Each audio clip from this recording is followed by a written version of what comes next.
Hijo, ya empecé a transmitir, entonces porfa, silencio.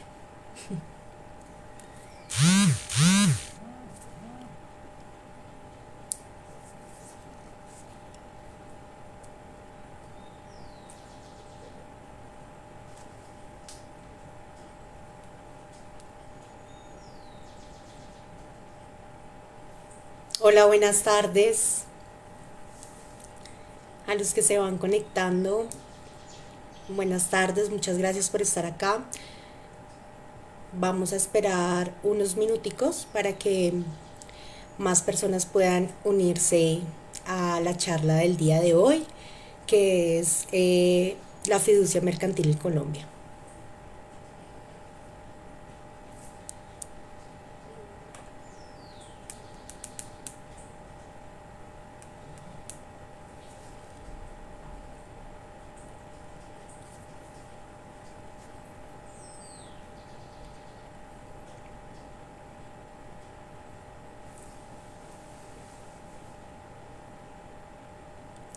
Muy buenas tardes, Jairo. Muchísimas gracias por conectarte. A todos los que se van conectando, muchas gracias por estar acá. Un viernes, de hecho, a las 6 de la tarde, eh, después de una semana de mucho trabajo, seguramente. Muchas gracias. Estamos esperando 2 minuticos más para que puedan empezar a conectarse.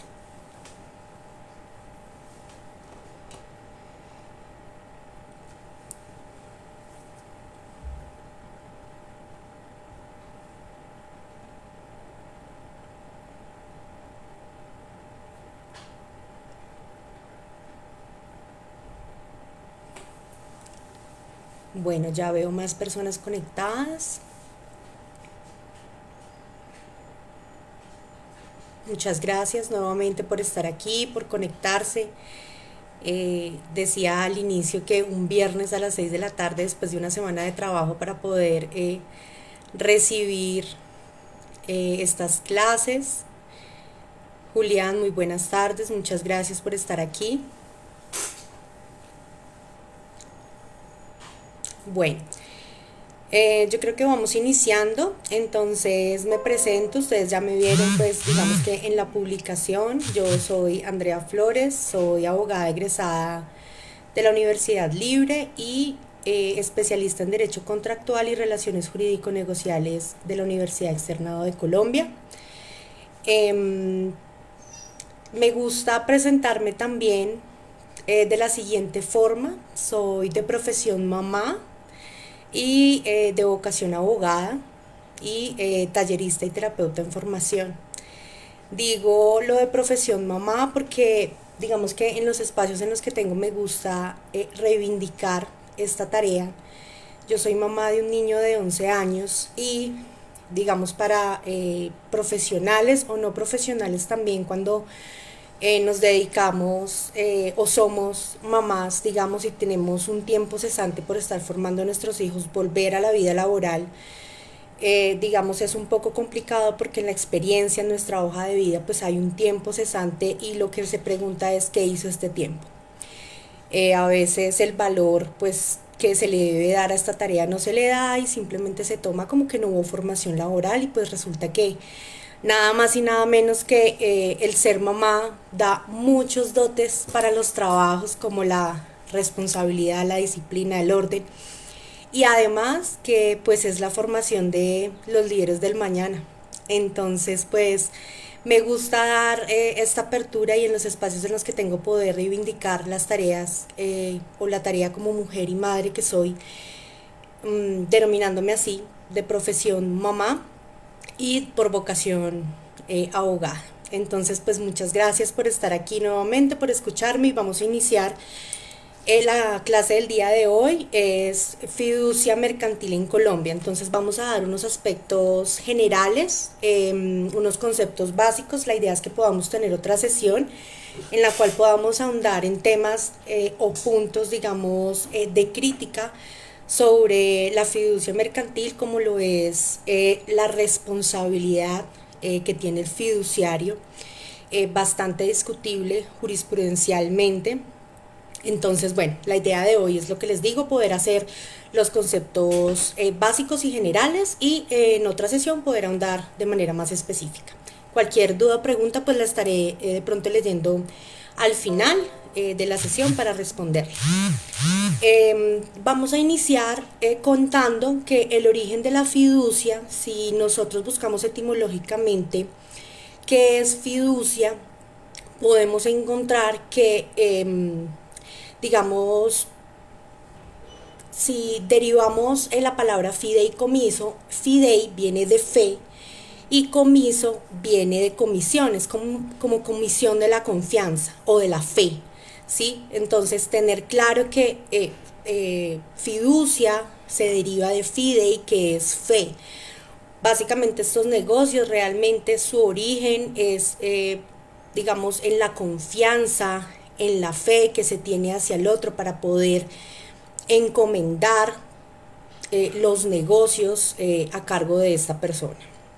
Su origen, digamos que Colombia toma del derecho romano clásico y del derecho anglosajón. En el derecho romano, realmente digamos que la figura de la fiducia no fue que se institucionalizara como tal de principio, sino fue derivado de la celebración de otro tipo de negocios como el comodato, como el mutuo, ¿sí? Y ya más o menos en el tiempo, si lo hemos escuchado hablar de Gallo, es cuando ya Roma adopta mediante, digámoslo, el factum fiducie, es que estos términos romanos ustedes saben, el factum fiducie es donde adopta, digamos, el poder institucionalizar, digámoslo así, mediante un escrito, la posibilidad de que una persona pudiera encargar en otro, en este momento serían los bienes muebles, sus animales, sus esclavos, y que al final, pues, de un plazo o condición pudiera restituir estos bienes fideicomitidos. Así nace, digamos que lo que les cuento, el factum fiducie, que es lo que le da como la protección a ese acto de confianza. En el derecho anglosajón, la fiducia nace por dos figuras. La primera es el ius y posteriormente se deriva en el trust. El ius era, digamos, una figura en la época feudal en la cual, digamos que lo utilizaban las personas que tenían bienes y puntualmente la iglesia para poder evadir algunas prohibiciones como el de tener bienes precisamente. Entonces lo que hacían era poder donarles estos bienes a sus vasallos y que en algún momento en algún momento sí, en los cuales ellos exigieran la restitución, pues que así sucediera. Lo que pasó con el ius es que pues no había este carácter obligatorio, entonces pues sucedía que los propietarios de los bienes pues se veían como perdidos en el sentido de cómo poder garantizar que les hicieran la devolución de sus bienes. Por eso nace el trust, digamos que con otra terminología, y pero pues ella incluye la obligación que tiene, por decirlo así, la persona a la cual se le encomendaban los bienes de poder restituir los bienes. Entonces, como en Colombia todo lo que vemos a nivel legislativo y a nivel de códigos es mixto, pues entonces estas dos figuras precisamente nacen, lo que digo, trae el tema de toda la confianza, la honestidad, bueno, del derecho romano, el poder sintetizarlo, por así decirlo, en un pacto, ¿cierto? Y del derecho anglosajón también, del tema de la obligación de poder restituir los bienes. Entonces en Colombia más o menos llega en el año 1923, pero esta figura llega para la función, o sea, como que le ponen una función a los bancos. Digamos que esta institución solamente era de los bancos, podía ejercerlo los bancos. Entonces ellos pues digamos que simplemente actuaban como administradores, como albaceas, como curadores de herencias y como en el cuidado de ese tipo de negocios. Ya posteriormente, cuando llega el Código de Comercio, entonces pues ya se institucionaliza para sociedades fiduciarias nomás, digamos que así lo tiene el Código de Comercio, que quien ejerce la fiducia en Colombia deben ser sociedades fiduciarias autorizadas, en este caso pues por la Superintendencia Financiera de Colombia. Y bueno, allí entonces empieza pues ya, digamos que la normatividad pues más exigente para ejercer la fiducia mercantil en Colombia. Tenemos también fiducia civil, después pues podemos mirar cuáles son las diferencias, pero entonces voy a continuar con el tema de la fiducia mercantil para que no nos confundamos por ahora. Bueno, entonces la fiducia se encuentra en el Código de Comercio, en el artículo 1226, me voy a permitir leerlo para de allí poder ir mirando cada uno de los conceptos y de la importancia que tiene, digamos que cada denominación que nos dan allí. Entonces dice así: la fiducia mercantil es un negocio jurídico en virtud del cual una persona llamada fiduciante o fideicomitente transfiere uno o más bienes especificados a otra, llamada fiduciario, quien se obliga a administrarlos o enajenarlos para cumplir una finalidad determinada por el constituyente en provecho de este o de un tercero, llamado beneficiario o fideicomisario. Una persona puede ser al mismo tiempo fiduciante y beneficiario. Digamos que de este concepto, ¿qué tenemos? Lo primero son las partes dentro de un negocio fiduciario. Entonces tenemos que está el fideicomitente o constituyente o fiduciante. ¿Que quién es? O sea, principalmente pues principalmente no, él es el cliente de la sociedad fiduciaria, ¿cierto? Quien es el que encomienda la gestión a la fiduciaria, pues, sobre sus negocios. Es, digamos, la persona puede ser natural o jurídica que transfiere o entrega los bienes para su administración y es finalmente quien indica la finalidad, digamos, o el objeto de el contrato de fiducia, ¿sí? O sea, él es el que determina qué es lo que se va a hacer con los bienes que la fiduciaria o la sociedad fiduciaria va a administrar.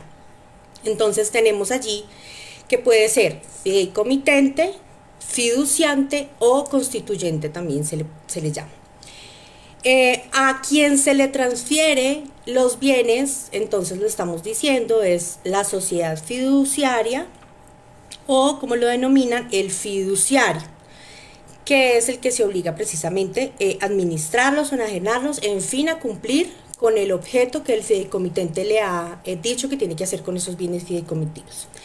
Y en provecho de este o de un tercero llamado beneficiario. Entonces acá tenemos que decir que el fideicomitente y el beneficiario pueden ser la misma persona. Entonces, pues para tenerlo claro, porque pues es importante saber quién, digamos, al final de que ya se haya cumplido con el objeto, supongamos quién se pueda quedar con el remanente de lo que quede del negocio o, bueno, sí, básicamente para quién es que va, cuando se liquida el contrato, para quién es que va lo que queda del negocio. Posteriormente, tenemos que, digamos, cuáles son las características, de los negocios fiduciarios. Entonces, la primera característica es que es un negocio jurídico, como lo decía, de confianza. Esto va a determinar muchísimo en el tema de la responsabilidad del fiduciario, pues porque precisamente es que yo confío en la profesionalidad ¿cierto? De esa fiduciaria para que cuide de mis bienes. Es meramente de confianza. Entonces la primera característica es un negocio jurídico de confianza. La segunda característica es que tiene una finalidad. Esta finalidad debe ser lícita. La tercera es gestión profesional. La sociedad fiduciaria precisamente pues gestiona, digamos, todas las actividades que debo hacer sobre esos bienes fideikomitidos pues de una manera profesional. Y la otra característica que es muy importante y que en esto hemos visto, digamos, en el ejercicio, que incluso muchos jueces confunden a la hora, digamos, que de los acreedores demandar, y es la separación de los bienes. Entonces, en el artículo 1227 tenemos lo siguiente: los bienes objeto de la fiducia no forman parte de la garantía general de los acreedores del fiduciario y solo garantizan las obligaciones contraídas en el cumplimiento de la finalidad perseguida. Entonces, ¿cuál es la importancia de entender esto? Cuando el fideicomitente, el constituyente, entrega a la fiduciaria unos bienes, resulta que estos no se pueden confundir con los bienes de la propia fiduciaria, ¿sí? Son patrimonios independientes. Digamos que si se constituye un patrimonio autónomo, no se puede confundir, digamos, los bienes que se transfieren al patrimonio autónomo con los bienes propiamente dichos de la fiduciaria.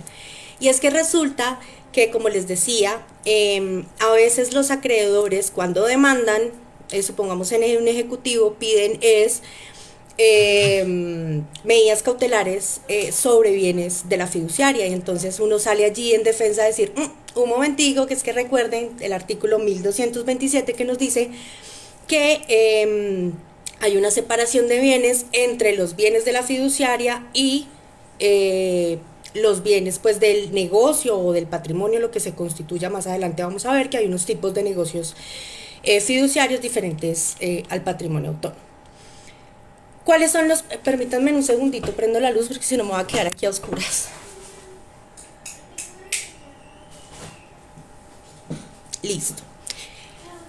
¿Cuáles son los principales deberes en los negocios fiduciarios? El primero es la información. El segundo es la asesoría, es decir, pues información, es decir, que la fiduciaria tiene que estar todo el tiempo rindiendo cuentas a su fideicomitente, pues. Esto lo hace mediante informes que pueden ser trimestrales, semestrales, bueno, todo el tiempo información. Allí un tip, por ejemplo, si el informe que se haga al fideicomitente no se objeta dentro de los 30 días siguientes a los cuales se entregó, pues digamos que la ley toma que ya el fideicomitente acepta todo lo que está allí. Bueno, porque pues han habido situaciones en las que el fideicomitente resulta que yo no estaba de acuerdo con eso, sí lo objetó, no lo objeté, entonces pues bueno, ahí no hay lugar. El segundo deber es de asesoría, ¿cierto? La sociedad fiduciaria pues tiene que estar todo el tiempo asesorando al fideicomitente, ¿no? En los caminos que deba tomar, supongamos de inversión, bueno, digamos que para salir a rescatar pues los bienes, más adelante lo veremos, bueno, en muchas circunstancias está la obligación o más bien el deber de la asesoría. La previsión también es importante dentro de los negocios, ¿no? Pues es la especialidad de la sociedad fiduciaria poder entregar al fideicomitente, que es el que no sabe qué van a hacer con sus bienes, pues digamos que esos alertas, ¿no? Decir, miren, sucede esto, pasa esto, el camino que podemos tomar es este, ¿sí? La diligencia, la profesionalidad y la especialidad, la protección y defensa de todos los bienes fideicomitidos, la lealtad y la buena fe, siempre presente. Allí en la diligencia, la profesionalidad y la especialidad, pues bueno, voy a hacer un comentario más adelante, igual insisto, sobre la responsabilidad del fiduciario y lo veremos.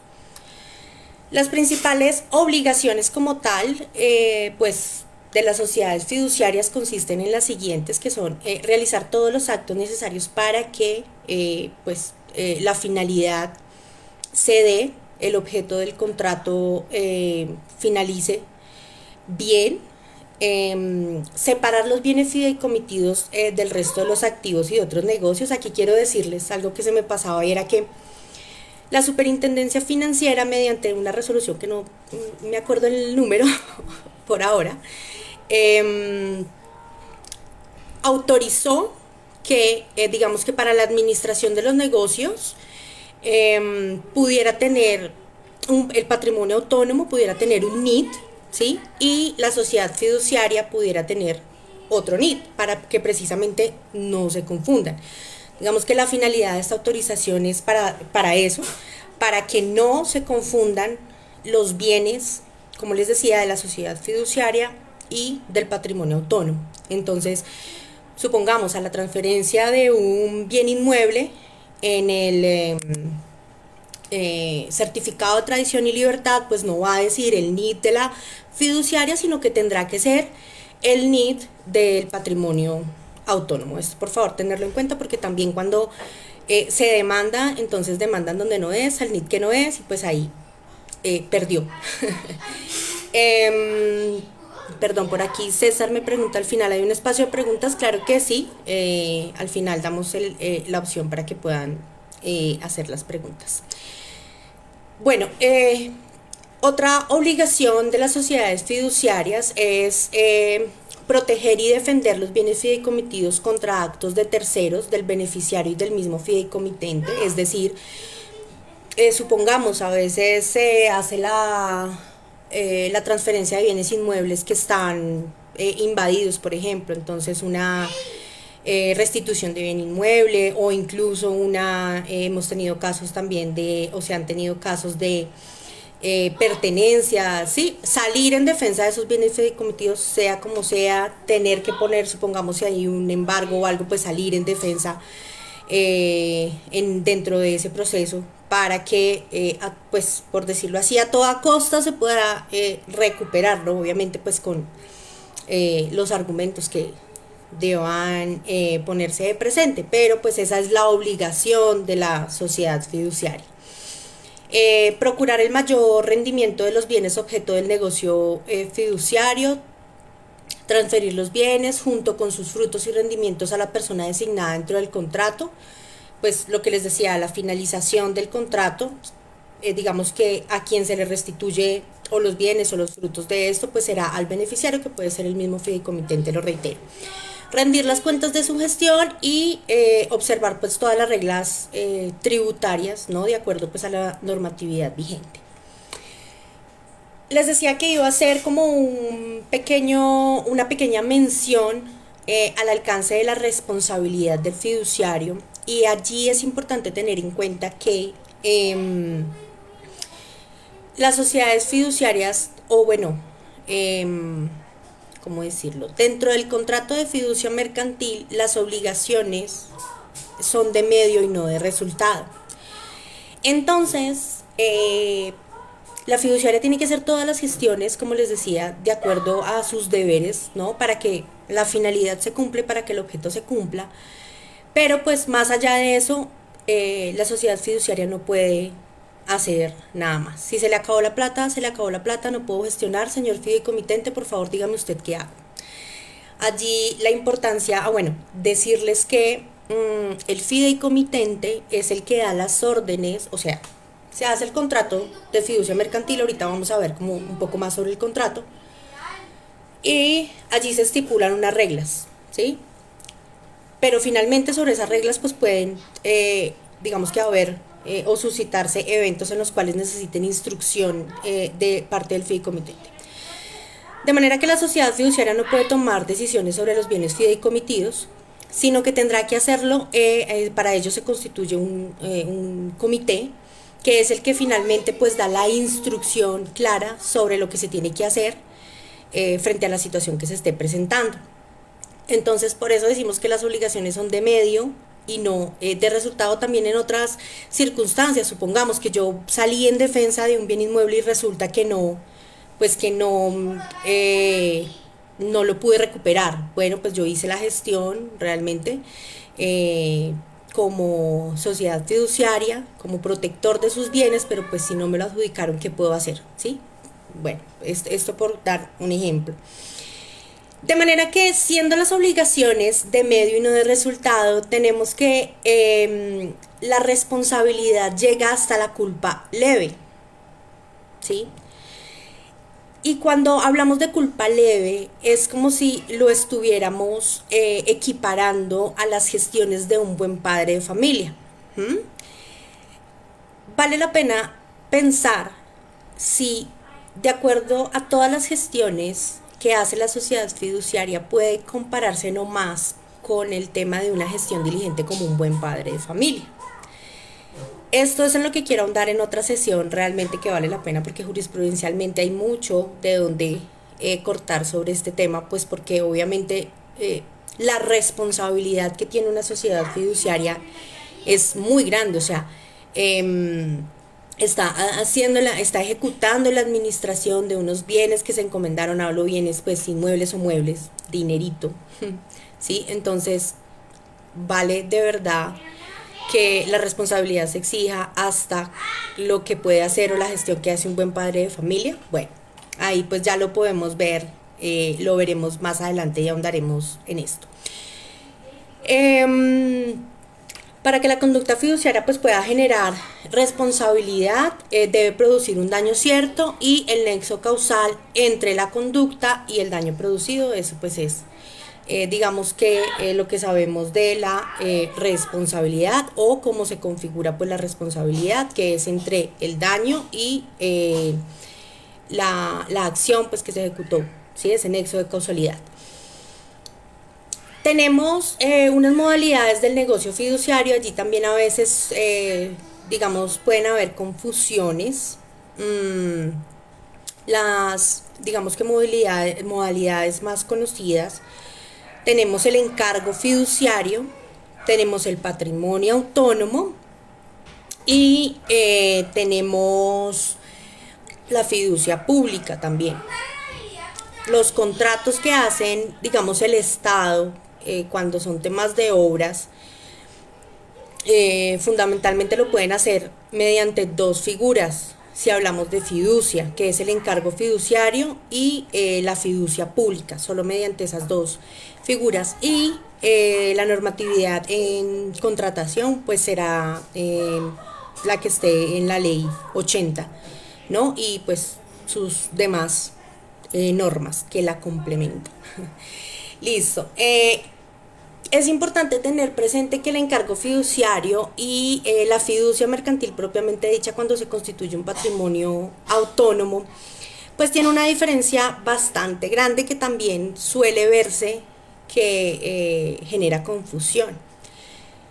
¿Cuál es esa diferencia entre el encargo fiduciario y, vamos a llamarlo propiamente dicho, el patrimonio autónomo?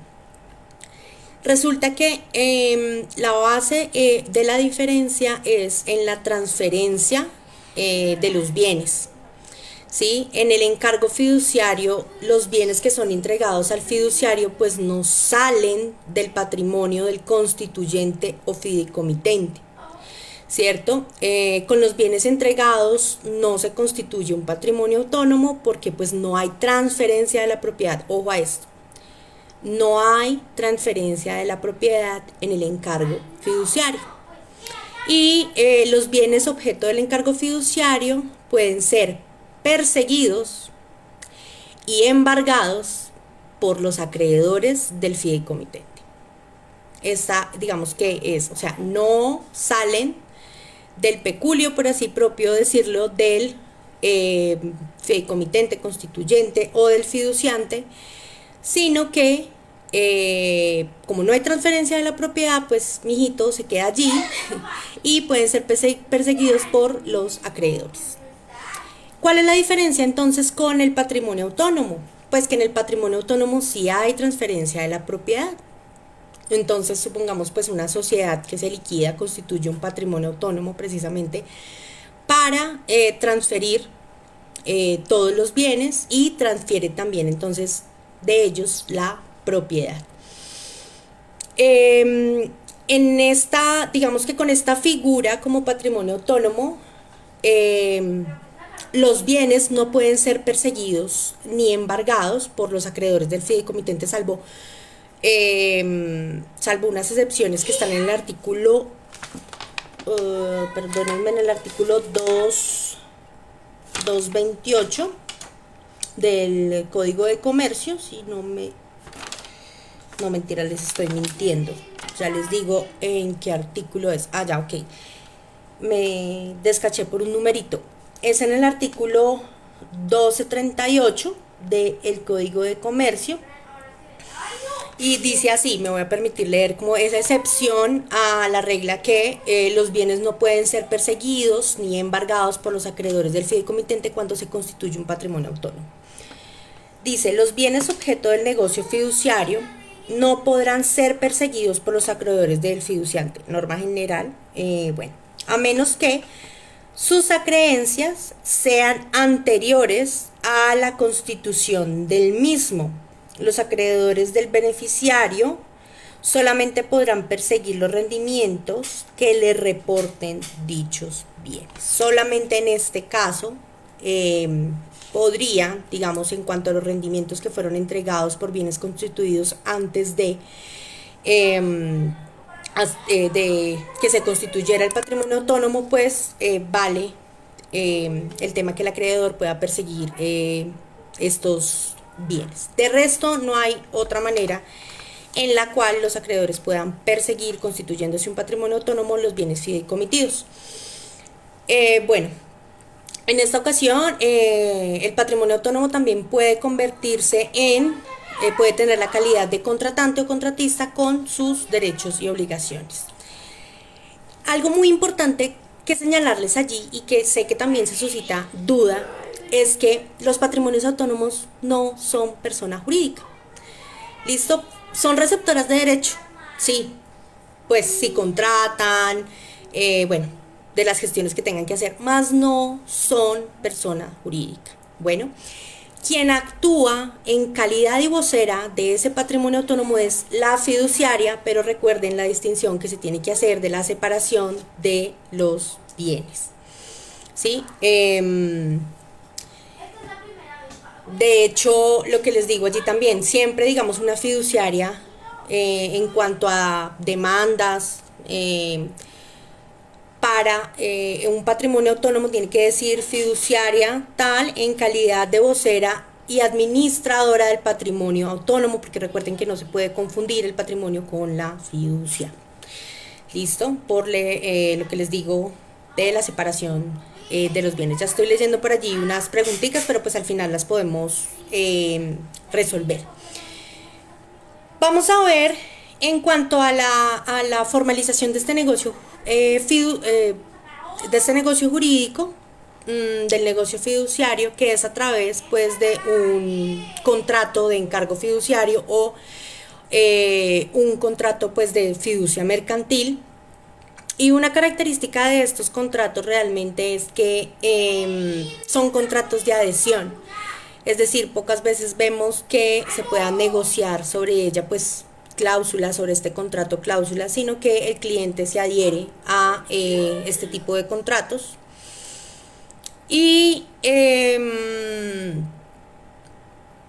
adhiere a este tipo de contratos, perdón, se me fue la paloma, se adhiere a este tipo de contratos, y como pues sabemos que los contratos de adhesión, digamos, muchas veces pueden suscitarse temas de cláusulas abusivas y esto, la Superintendencia Financiera ordenó que, digamos, sobre estos contratos hubiera un defensor al consumidor pues financiero, de manera que todas las sociedades fiduciarias deben tener su defensor del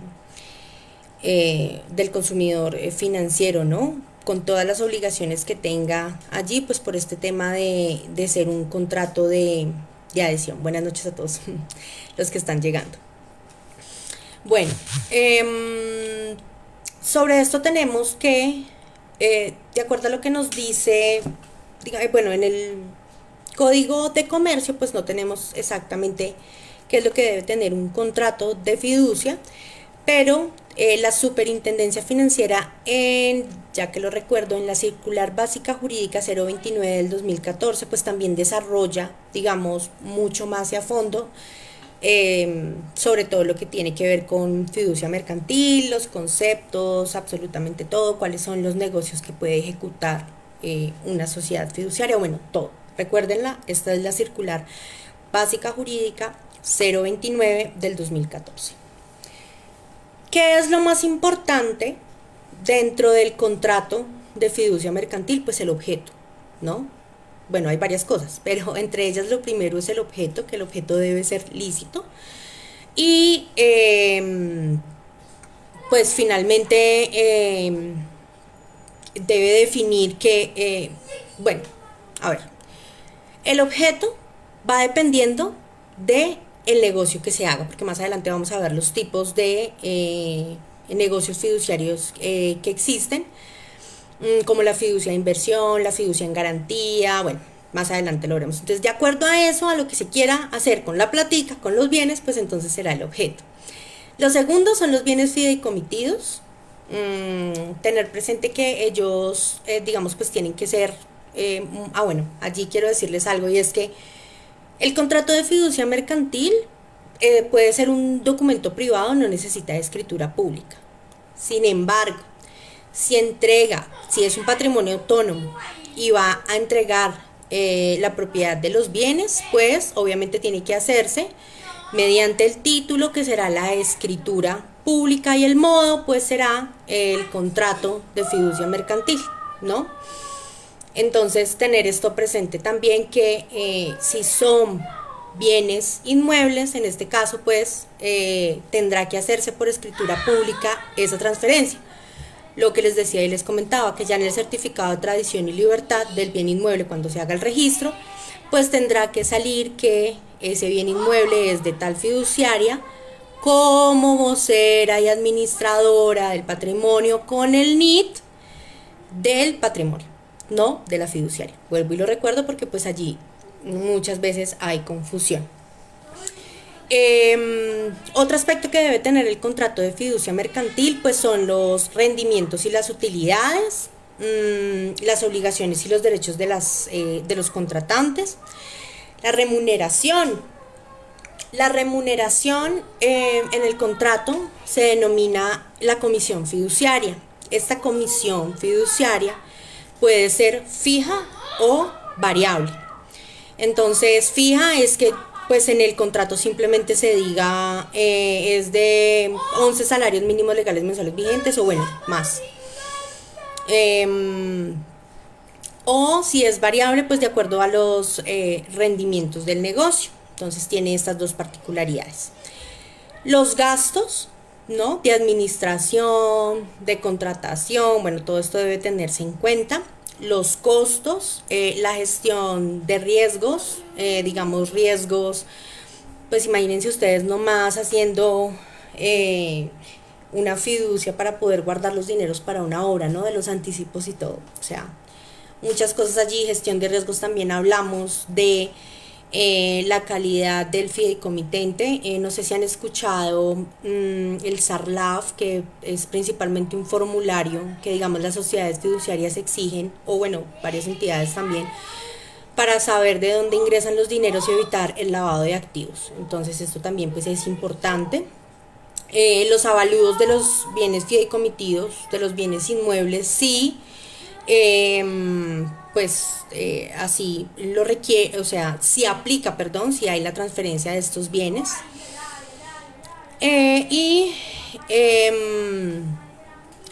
La liquidación también, el tema cuando ya pues termina, digamos, el negocio, ¿no?, las causas, que es como lo principal. puede terminar porque el objeto ya pues se acabó o porque ya no hay dinero, ya no hay más que administrar, ¿no? Puede ser una de las razones también. Bueno, de los principales productos financieros, allí tenemos que están la fiducia de administración, la fiducia pública, la fiducia con fines de garantía, la fiducia de inversión y la fiducia inmobiliaria. Voy a pasar a explicar pues muy sucintamente. Si quieren, en posterior charla podemos ahondarlo, pero tenemos que la fiducia pues de inversión básicamente lo que quiere es poner la inversión de cualquier título de sumas de dinero para ponerla pues precisamente a producir, ¿no? A que genere rentabilidad. Tenemos la fiducia de administración, en esta tenemos de administración y pagos, que pues precisamente lo que hace la fiducia es administrar el dinero que se le encargue, ¿cierto? Para la finalidad que sea.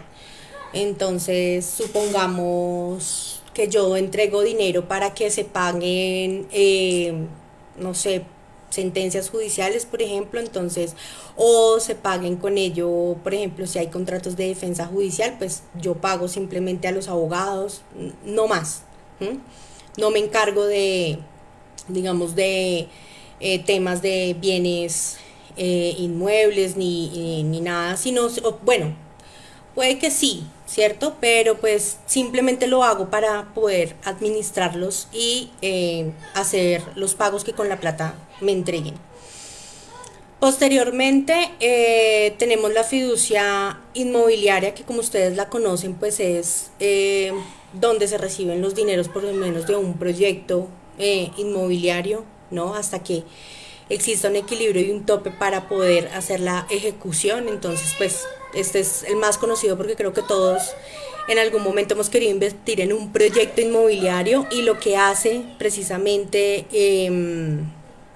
digamos, la empresa pues, que se contrata para esto, pues es guardar su dinerito hasta que haya un tope en una fiducia. Entonces, hasta tanto, digamos, se cumpla una condición, pues el dinero será restituido para empezar ese proyecto. Es eso.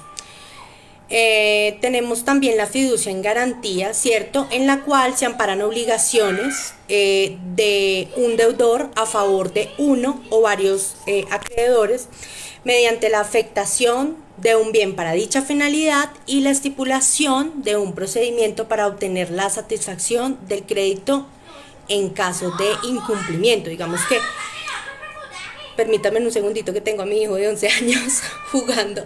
Hijo, bájale un poquito al volumen, porfa. La profesión de ser mamá. Bueno, entonces teníamos que la fiducia en garantía básicamente puede ser, digamos, para poder garantizar, digamos, el cumplimiento de unas obligaciones, ¿cierto? A cargo del fideicomitente o a cargo, pues, de terceros en garantía. Precisamente tengo esta plática allí para poder garantizar mis obligaciones o las obligaciones de un tercero.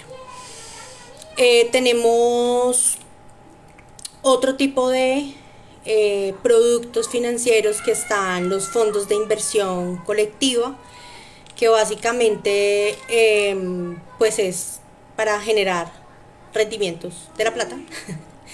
Tenemos los fondos de pensiones voluntarias también, entonces pues allí digamos que lo que se hace pues es poder administrar este tipo de dineros para derivarlos en pues temas pensionales, ¿no?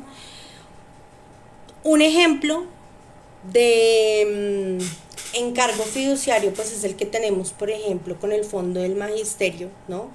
Que allí no se entregan bienes ni nada, o bueno, el bien que se entrega es el dinero para que se pueda administrar y pagar, digamos que la pensión a los profes que ya están pensionados. Pues este es un ejemplo, ¿no? De lo que tenemos como el encargo fiduciario. Que es importante también decirles dentro del contrato de fiducia mercantil que o sea, en la práctica, digamos que toda esta transferencia, eh, digamos que toda esta transferencia de bienes y todo se hace mediante anexos, lo que se llaman anexos, ¿no? Entonces pueden haber anexos de procesos judiciales, anexos de contratos, bueno, lo que se tenga que entregar propiamente pues para la administración. ¿Qué más podemos decir?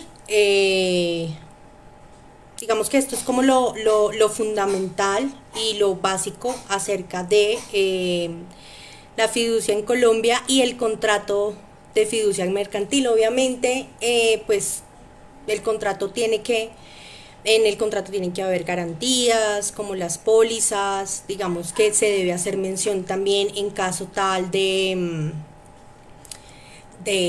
la resolución de conflictos también, cómo se va a ejecutar. Algo muy importante y es que es clave poder definir quién va a ser el beneficiario del contrato de fiducia mercantil. ¿Sí? Si es el mismo fideicomitente o quiénes son, porque pues a la finalización del negocio jurídico, para dónde van esos rendimientos o esos dineros que quedaron del negocio. Eh, y bueno, digamos que hay aspectos, digamos, que es importante que también quede definido quién será el fideicomitente, porque usualmente cuando son entidades liquidadas, pues ellas se liquidan y muchas veces pues no, es decir, dentro del contrato puede definirse que tal entidad quedó liquidada, ¿cierto? Y resulta que no dijeron quién podía ser el fideicomitente después de que se cerrara la liquidación.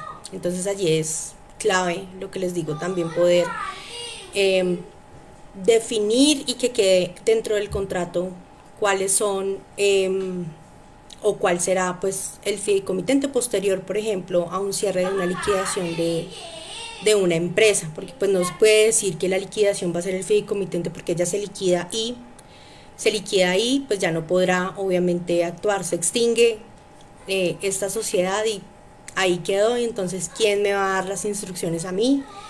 Esto puede generar inconvenientes. Digamos que esas son como las claves fundamentales dentro del contrato de fiducia, las partes, el objeto, la comisión fiduciaria, eh, mirar lo de las garantías, bueno, lo que ya les estoy diciendo, pues bien definido. Entonces, vamos a dejarlo por ahora acá, pues no quiero extenderme tampoco mucho y en una próxima, pues ahondaremos en cada una, puede ser hablarles del tema de la responsabilidad del fiduciario y además de cada uno de los tipos de negocios fiduciarios que existen, pues porque en cada uno, digamos que cada uno de ellos comporta, ¿cierto? Unas obligaciones importantes pues, que se deben estipular y de acuerdo a lo que pasa en lo usual de los negocios, pues todas las vicisitudes que de ellos se puedan eh, suscitar. Importante, por favor, que recuerden lo que les digo del tema de la separación de bienes, del NIT. Es algo como tan sencillo, podríamos decirlo, pero clave porque lo hemos visto que demandan el NIT incorrecto y entonces ahí se les cayó la demanda. Entonces es un tip importante tener en cuenta sobre esto. Y bueno, pues hasta acá lo básico de nombrar sobre la fiducia mercantil y sobre el contrato de fiducia mercantil. Voy a proceder por acá a poder mirar, permítanme un segundito. Hola a todos, ay qué chévere, estamos 19 conectados.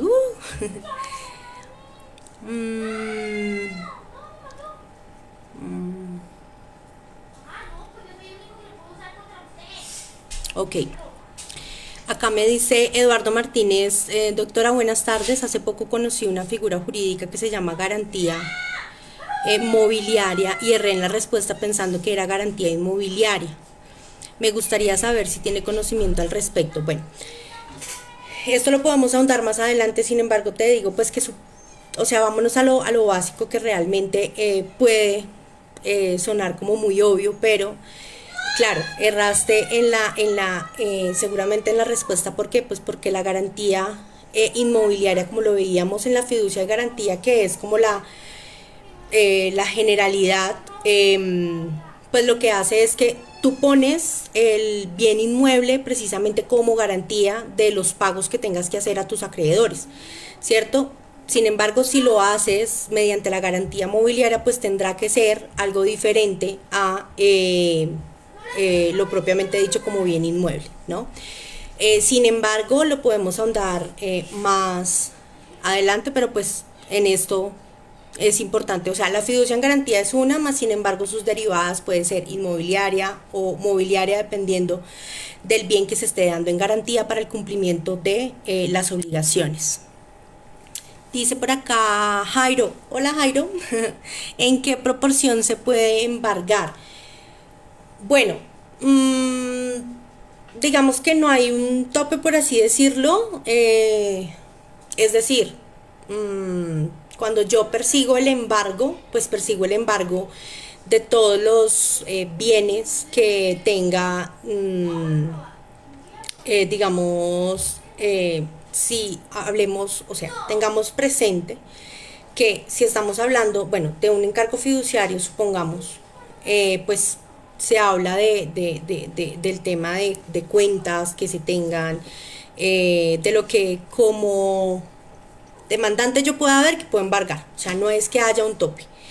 Y pues igual sucede en las excepciones que yo les hablaba del tema del patrimonio autónomo, o sea, allí pues uno persigue lo que crea que puede embargar, o sea, no hay un tope, por así decirlo. Ah, bueno, pues dependiendo, ¿no? Supongamos que sea que me tengan que pagar a mí una sentencia, pues yo no, pues colocaré a cuánto asciende la suma, ¿no? Y por esto pues tendrá que embargarse, pero pues generalmente lo que se dice es, claro, se embarga la cuenta por un monto máximo de tanto, o sea, eso depende del caso particular también. Dice César Aleán, hola César, dice, la transferencia de la propiedad hace parte de un tipo o clase de sociedad fiduciaria. Claro, lo que les decía al inicio, hay que tener en cuenta que la transferencia de la propiedad es clave para definir si estamos hablando de un encargo fiduciario o de un patrimonio autónomo. Siempre en el patrimonio autónomo va a haber una transferencia de la propiedad, es decir, esos bienes salen del peculio propio del fideicomitente para ser parte de un patrimonio autónomo, ¿sí? Entonces, les dejo allí las inquietudes en cuanto a cómo digamos que el patrimonio autónomo administra, es objeto de derechos, pero no es persona jurídica, lo que les decía. Ojo con esto, el patrimonio autónomo no es persona jurídica. ¿Está normatizado cuánto debe ganar un fiduciante o esto depende del tipo de sociedad fiduciaria? Bueno, digamos que eso se acuerda dentro del contrato, básicamente porque es que, o sea, las particularidades de los negocios son, pues dependiendo, ¿no? De qué tantas obligaciones vaya a tener, de cuánto debo administrar, de todo lo que debo hacer, ¿sí? Entonces, pues eso depende. Entre las partes fijan el tema de